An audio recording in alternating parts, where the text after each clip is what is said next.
किसी भी आत्मा को देख सकता है, उनसे बातें कर सकता है और ऐसी 3 आत्माओं से उसकी दोस्ती भी होती है। इनमें से एक का नाम होता है साइरस, जिसकी मौत 1970 में हुई थी और अपने वक्त में जब ये जिंदा था तो एक गैंगस्टर था।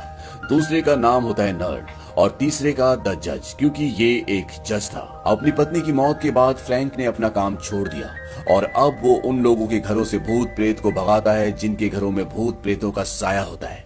बदले में उनसे पैसे लेता है।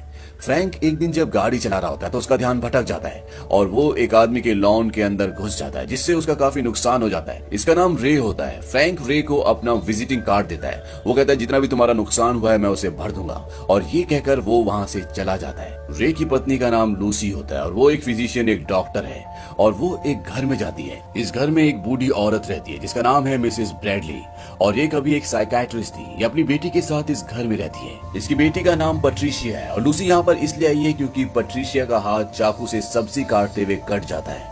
हाथ में घाव बहुत गहरा होता है और लूसी चाहती है कि वो पट्रिशिया को हॉस्पिटल ले जाए, लेकिन पट्रिशिया की मॉम मिसेस ब्रैडली ऐसा करने से उसे मना कर देती है। वो कहती है कि पट्रिशिया कभी घर से बाहर नहीं जाती और लूसी को वहाँ से जाने के लिए कहती है, लेकिन लूसी पट्रिशिया के गले पर कुछ गहरे घाव के निशान देखती है। लूसी पट्रिशिया से पूछती है तुम्हारे साथ किसने किया, पर इससे पहले कि पट्रिशिया कोई जवाब देती उसकी मॉम लूसी को वहाँ से जाने के लिए कहती है। लूसी वापस अपने घर पर आ जाती है जहाँ पर उसका पति रे है और जब रे और लूसी घर पर होते हैं तभी उनके घर में अजीब अजीब चीजें होना शुरू हो जाती है। लूसी जिस बेड के ऊपर बैठी होती है वो हवा में उड़ना शुरू हो जाता है और घर की सारी चीजें हिलना शुरू हो जाती है। लूसी समझ जाती है कि उनके घर में कोई साया है, कोई भूत है और वो फ्रैंक को कॉल करती है। फ्रैंक वहाँ पर आ जाता है। फ्रैंक कहता है कि आज तक मैंने जितने भी केस देखे हैं उसमें सबसे खतरनाक है, लेकिन मैं इसे हैंडल कर लूंगा और मेरी फीस होगी $400, पर तुम्हें पैसे देने की जरूरत नहीं है। आज सुबह मेरी गाड़ी से जो तुम्हारे लॉन का नुकसान हुआ था ये काम मैं उस नुकसान के बदले कर दूंगा। और फ्रैंक उनका काम कर देता है। फ्रैंक कहता है कि मैंने तुम्हारे घर से भूतों को भगा दिया है। और जब वो लूसी के पति रे से बात कर रहा होता है तभी उसे रे के फोरहेड पर एक नंबर दिखता है और ये नंबर होता है 37। फ्रैंक इस नंबर को देखकर हैरान होता है और वो कहता है तुम्हारे सिर पर नंबर कैसा है, लेकिन रे उसकी बातों पर विश्वास नहीं करता और उसे घर से जाने के लिए कहता है। फ्रैंक वहां से चला जाता है और तभी रे के घर की दीवार पर एक साया उभरता है। वहीं दूसरी तरफ ये दिखाया जाता है कि फ्रैंक ने जानबूझकर रे के घर पर उन आत्माओं को भेजा था जो उसकी दोस्त है, ताकि वो रे को डराएं और जब रे फ्रैंक को बुलाएं तो वो उसके इस काम के बदले में उसका वो नुकसान ना भरे जो उसने सुबह उसके घर पर किया था। अब अगले दिन जब फ्रैंक सड़क पर चल रहा होता है तो तभी वो देखता है कि सामने से रे उसकी तरफ भागता हुआ आ रहा है, लेकिन ये रे नहीं होता बल्कि उसकी आत्मा होती है। वो फ्रैंक से टकराता है, ये दोनों गिर जाते हैं और रे उसे बोलता है कि मुझे बचा लो, वो लोग मुझे दफनाने वाले हैं। फ्रैंक रे को बोलता है कि तुम मर चुके हो, अब मैं कुछ नहीं कर सकता। इसके बाद ये दोनों उस जगह जाते हैं जहाँ पर रे को दफनाया जा रहा होता है और वहाँ पर रे की पत्नी लूसी फ्रैंक से कहती है कि पूरी दुनिया तुम्हें ढोंगी कहती है, लेकिन मुझे तुम पर विश्वास है, क्या तुम रे को देख सकते हो? फ्रैंक कहता है कि हाँ। और अब लूसी और फ्रैंक एक रेस्टोरेंट में मिलते हैं। वहाँ पर लूसी फ्रैंक से कहती है क्या तुम रे की आत्मा से पूछ सकते हो कि उसने मेरे $15,000 कहाँ पर इन्वेस्ट किए? रे की आत्मा फ्रैंक को बताती है कि वो उसने एक गलत इन्वेस्टमेंट में गवा दिए। फ्रैंक ये बात लूसी को बताता है। लूसी को इस बात से दुख होता है। लूसी फ्रैंक से कहती है कि मैं और रे कभी भी एक दूसरे के लिए ईमानदार नहीं थे, हमारी शादी कोई अच्छी शादी नहीं थी। और बातों ही बातों में फ्रैंक रे की पत्नी के हाथ के ऊपर हाथ रख देता है। इस बात से रे को गुस्सा आता है और वो वाइन का गिलास गिरा देता है, जिससे फ्रैंक के कपड़े खराब हो जाते हैं। और इसके बाद फ्रैंक वॉशरूम में जाता है और वहां पर उसे एक आदमी दिखता है और उसके फोरहेड पर भी उसे वैसा ही नंबर दिखता है जैसा उसे रे के फोरहेड पर दिखा था और ये नंबर होता है 38, जबकि रे के फोरहेड पर उसे 37 दिखा था। और अब फ्रैंक समझ जाता है यहाँ पर कुछ ना कुछ गड़बड़ है। वो चारों तरफ ढूंढना शुरू करता है यहाँ पर कोई आत्मा तो नहीं है। तभी मिरर से एक काला साया बाहर निकलता है और वो उस आदमी के दिल के अंदर हाथ डालकर उसके दिल को पूरी तरह से मसल देती है, जिस वजह से उस आदमी की मौत हो जाती है। फ्रैंक ये सब कुछ देख लेता है और तभी उस आदमी की आत्मा उसके शरीर से बाहर निकलती है और वहां पर रोशनी का एक दूसरी दुनिया का दरवाजा खुलता है और उसकी आत्मा उसके अंदर चली जाती है। इसके बाद फ्रैंक अपनी गाड़ी से उस साये का पीछा करता है क्योंकि वो समझ चुका है कि इस शहर में जितनी भी मौतें हुई है वो इस साये की वजह से हुई है, लेकिन वो उस साये को पकड़ नहीं पाता। वो उससे दूर निकल जाता है। वहीं अब लूसी को पुलिस स्टेशन में बुलाया जाता है क्योंकि पुलिस को पहले से फ्रैंक के ऊपर शक होता है और वहां पर जहां पर अब ये आखिरी मौत हुई है वहां पर फ्रैंक भी लूसी के साथ था, इसीलिए वो लूसी से पूरी घटना के बारे में जानना चाहते हैं। यहाँ पर FBI का एक एजेंट भी आता है और वो लूसी को बताता है कि आज से 7 साल पहले जब फ्रैंक एक आर्किटेक्ट था, वो अपना घर बना रहा था, उसका उस दिन अपनी पत्नी से झगड़ा हुआ और इसके बाद ये दोनों गाड़ी से वहां से निकल गए और कुछ ही देर बाद इनकी गाड़ी का एक्सीडेंट हो गया जिसमें फ्रैंक की पत्नी की मृत्यु हो गई।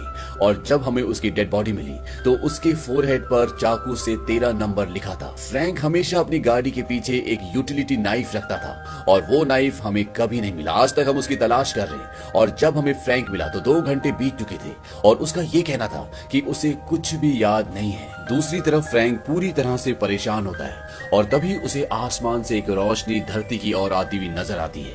ये वो रोशनी है जो आत्माओं को अपने साथ ले जाती है और फ्रैंक समझ जाता है कि वहां पर किसी की मौत हुई है और फ्रैंक उस तरफ जाता है और वो वहां पर देखता है कि एक जवान लड़के की मौत हो चुकी है और फ्रैंक समझ जाता है कि इसे भी उसी साय ने मारा है जिसे यहाँ के लोग ग्रीम रीपर कहते हैं, क्योंकि फ्रैंक को वहां पर उस लड़के की आत्मा की फोरहेड पर नंबर 39 दिखता है, यानी कि आज तक वो साया 39 लोगों को मार चुका है।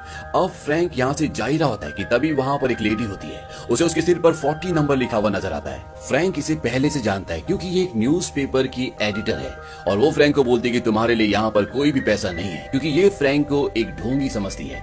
फ्रैंक कहता है कि अगला नंबर तुम्हारा है क्योंकि उसने उसके फोरहेड पर 40 नंबर देख लिया होता है। एडिटर कहती है क्या तुम मुझे धमकी दे रहे हो? फ्रैंक कहता है कि नहीं, मैं ऐसा कुछ भी नहीं कर रहा। वहां पर बहुत सारे लोग होते हैं। एडिटर उन्हें कहती है कि ये मुझे धमकी दे रहा है और तभी वहां पर पुलिस भी आ जाती है और वो फ्रैंक को गन पॉइंट पर ले लेती है क्योंकि पुलिस को अब पूरा विश्वास है कि फ्रैंक ही वो आदमी है जिसने आज तक शहर में सारे खून किए हैं, क्योंकि पिछला खून जहां पर हुआ था वहां पर भी फ्रैंक था और यहाँ पर एक और खून हुआ है और यहाँ पर भी फ्रैंक है। और तभी फ्रैंक को वही साया दिखता है जिसने आज तक ये सारे खून किए हैं, लेकिन फ्रैंक के अलावा उसे कोई भी नहीं देख सकता क्योंकि वो इंसान नहीं है। और जैसे वो काला साया उस एडिटर को मारने वाला होता है तो फ्रैंक की जो 3 आत्माएं दोस्त हैं जिसमें से एक जज है, वो उस काले साये पर कई गोलियां चलाता है जिससे वो काला साया वहां से भाग जाता है, लेकिन एक बार फिर से वो वापस आता है। पर इससे पहले कि वो काला साया उस एडिटर के दिल में हाथ डालकर उसे मार देता, फ्रैंक की यहाँ पर जो 2 और आत्माएं दोस्त होती हैं, फ्रैंक उनकी मदद से एडिटर को अपनी गाड़ी में यहाँ से लेकर भाग जाता है, लेकिन वो काला साया इन दोनों का पीछा करता है और फ्रैंक की गाड़ी का एक्सीडेंट हो जाता है और वो काला साया वहां पर आता है और वो एडिटर के दिल में हाथ डालकर उसे मार देता है। फ्रैंक चाहकर भी उसे नहीं बचा पाता। एडिटर की मौत उसी तरह से हुई होती है जिस तरह से उसकी पत्नी की मौत हुई थी, लेकिन उसे अपनी पत्नी की मौत के बारे में कुछ भी याद नहीं होता। पर यहाँ पर उसे अपनी पत्नी की मौत की उसकी डेड बॉडी की एक झलक दिखती है जिसके फोरहेड पर नंबर 13 लिखा होता है और अब एडिटर की आत्मा उसके शरीर से बाहर निकल जाती है और वो कहती है कि तुम्हें मुझे मारकर क्या मिला, तुमने अपनी पत्नी का भी खून किया था। इस बात से फ्रैंक पूरी तरह से डिस्टर्ब हो जाता है और वो सीधा पुलिस स्टेशन जाता है जहां पर पुलिस अभी भी लूसी से पूछताछ कर रही है। फ्रैंक उन्हें बताता है कि एडिटर मर चुकी है और इसके बाद फ्रैंक को अरेस्ट कर लिया जाता है। यहाँ पर जो FBI का एजेंट होता है वो फ्रैंक से पूछताछ करता है और फ्रैंक उसे बताता है कि एक काला साया है जिसने सब कुछ किया है, लेकिन FBI के एजेंट को लगता है कि फ्रैंक की दिमागी हालत खराब है, उसने खुद ये सारे खून किए हैं जिसके बारे में शायद उसे खुद भी नहीं पता। और वो फ्रैंक को भी इन बातों पर यकीन दिलाने की कोशिश करता है। वो उसे बताता है कि जिन भी सायों को, जिन आत्माओं को तुम देखते हो वो सिर्फ तुम्हारी एक कल्पना, एक भ्रम है।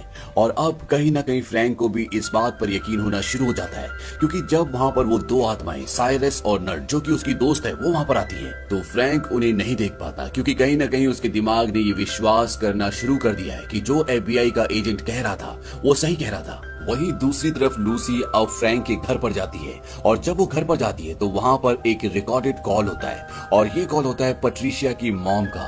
पैट्रिशिया वही लड़की है जिसने इस कहानी की शुरुआत में चाकू से अपना हाथ काट लिया था और लूसी जब पैट्रिशिया की मॉम की कॉल सुनती है तो उसमें पैट्रिशिया की मॉम बोलती है कि मेरी बेटी शैतान के संपर्क में है और उसी ने उसे घर पर बुलाया है, मुझे आपकी मदद की जरूरत है। लूसी को लगता है कि पैट्रिशिया की मॉम की दिमागी हालत ठीक नहीं है क्योंकि जब वो पैट्रिशिया के घर पर गई थी तो उसके गले पर कुछ निशान थे और लूसी को ऐसा लगता है कि ये निशान पैट्रिशिया की मॉम ने उसे दिए हैं। लूसी पैट्रिशिया के घर पर पहुंच जाती है, उसकी मॉम उस वक्त वहां पर नहीं होती। लूसी पैट्रिशिया से कहती है कि तुम्हारी मॉम को दिमागी बीमारी है, तुम्हें इस घर से बाहर निकलना होगा, लेकिन पैट्रिशिया इस घर से बाहर नहीं निकलना चाहती।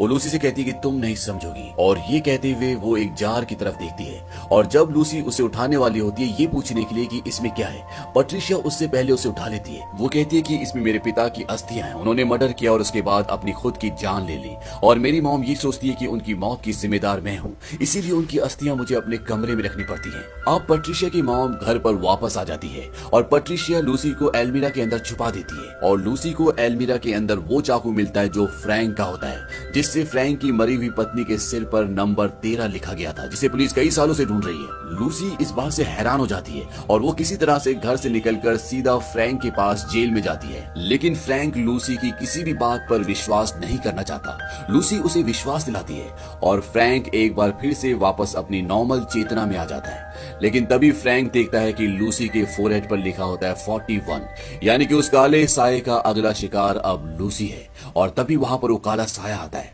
फ्रैंक उस पर हमला करने की कोशिश करता है, लेकिन फ्रैंक उसे छू नहीं सकता और वो साया जैसे ही लूसी के दिल के अंदर हाथ डालता है, वहां पर साइरस और नर्ड, वो दो आत्माएं जो फ्रैंक की दोस्त है, वो दोनों वहां पर आ जाती हैं और उस साये को वहां से धकेल कर ले जाती है। लेकिन वो साया एक बार फिर से आता है और लूसी पर हमला करता है, लेकिन किसी तरह से फ्रैंक और लूसी जेल से भागने में कामयाब हो जाते हैं। अब फ्रैंक किसी भी तरह से लूसी को बचाना चाहता है, क्योंकि ये दोनों अब एक दूसरे से प्यार भी करते हैं और उसे बचाने के लिए फ्रैंक को अपने आप को मारना होगा ताकि उसकी आत्मा उसके शरीर से बाहर निकल जाए और वो इस काले साये को हमेशा के लिए खत्म कर सके। लेकिन इससे पहले वो गोली मारकर अपने आप को मारता। लूसी उसे रोक लेती है और वो कहती है कि इसका एक और तरीका है। लूसी एक डॉक्टर है, इसीलिए बहुत कुछ जानती है और वो फ्रैंक को कहती है कि हम हाइपोथर्मिया का इस्तेमाल करेंगे, साथ ही मैं तुम्हें एक ड्रग दूंगी जिससे तुम्हारे दिल की धड़कन रुक जाएगी और ऐसा करने से तुम्हारी आत्मा तुम्हारे शरीर से बाहर आ जाएगी और इससे पहले कि तुम पूरी तरह से मर जाओ मैं तुम्हें इलेक्ट्रिक शॉक दूंगी जिससे तुम वापस जिंदा हो जाओगे। और ये ऐसे ही करते हैं,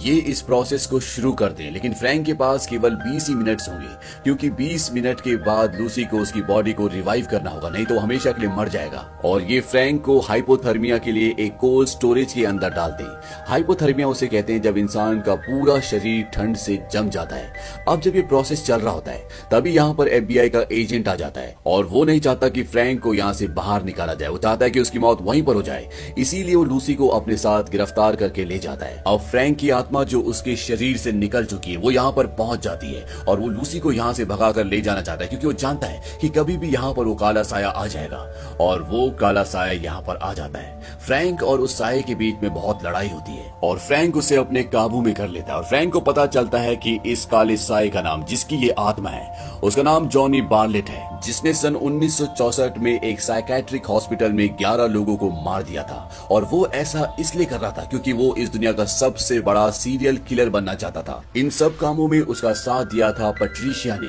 लेकिन उस वक्त पैट्रिशिया की उम्र मात्र 15 साल थी और पैट्रिशिया जॉन बार्लेट से बहुत प्यार करती थी, इसीलिए इन दोनों ने मिलकर ये किया। लेकिन पैट्रिशिया नाबालिग थी, इसीलिए उसे उम्र कैद की सजा हुई, जबकि जॉनी बार्लेट को सजाए मौत दी गई। अब इससे पहले कि फ्रैंक की आत्मा जॉनी बार्लेट की आत्मा को पूरी तरह से खत्म कर दी, लूसी वापस उस जगह पर पहुंच जाती है जहां पर फ्रैंक की बॉडी है और वो उसकी बॉडी में इलेक्ट्रिक शॉक लगाती है, जिससे फ्रैंक की आत्मा, उसकी चेतना वापस उसकी बॉडी में आ जाती है। लेकिन वापस आने से पहले फ्रैंक की आत्मा ने जॉनी बार्लेट की उस शक्ति को, उस काले चोगे को जिसके पीछे उसकी आत्मा छुपी रहती थी, उससे छीन लेती है और अब जॉनी बार्लेट किसी के भी दिल में हाथ डालकर उसे नहीं मार सकता। फ्रैंक होश में आने के बाद लूसी को बताता है कि जॉनी बार्लेट वापस आ चुका है और वो दोबारा हत्याएं कर रहा है और तुम्हें किसी भी कीमत पर पैट्रिशिया को घर से बाहर निकालना होगा।